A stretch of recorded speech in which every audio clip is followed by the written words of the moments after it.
Nakakahiya ka. Ajik! Patay ko na! Ajik!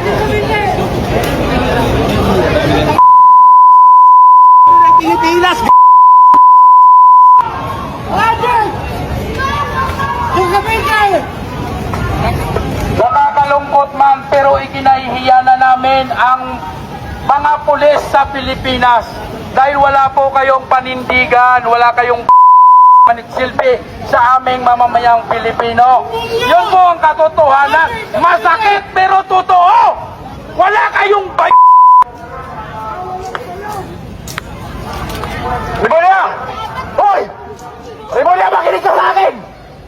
Makinig ka! Hindi nyo mag-aari ang Pilipinas! Ha? Huwag kayo mag-hari-harihan dito!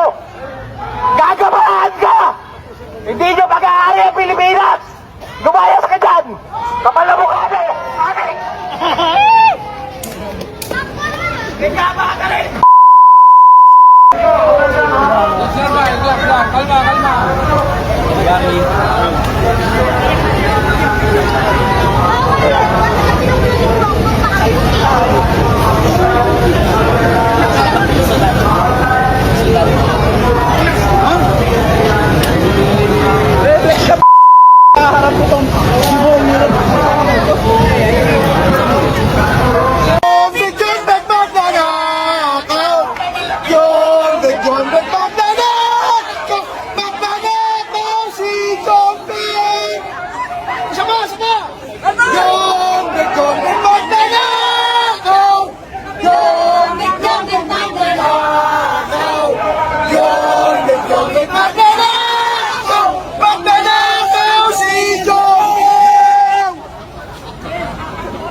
Talaga mga idol, ang galit talaga ng taong bayan dito kay PBBM at saka dito kay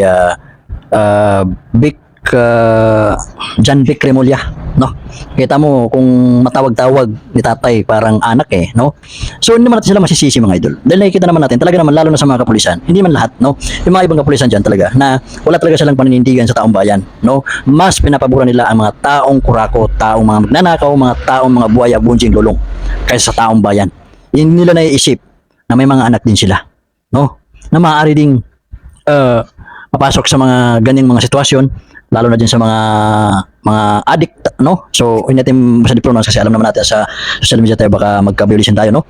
So mga idol, so grabe, no? So talagang sigaw pa natin talaga na PBBM resign, no? John Vic resign din, no? John Vic Remulla resign din para ano, patas-patas, no? Kasi nakita man natin sila nakakatulong eh. Wala eh. Papusing-pusing lang sila diyan, paporma-porma lang, papugi-pugi, wala silang nagagawa. Di ba? So inaayaan nila yung mga magnanakaw na malaya silang nakakapaglakad-lakad dito sa ibabaw ng lupa. Maraming salamat. Thank you for watching.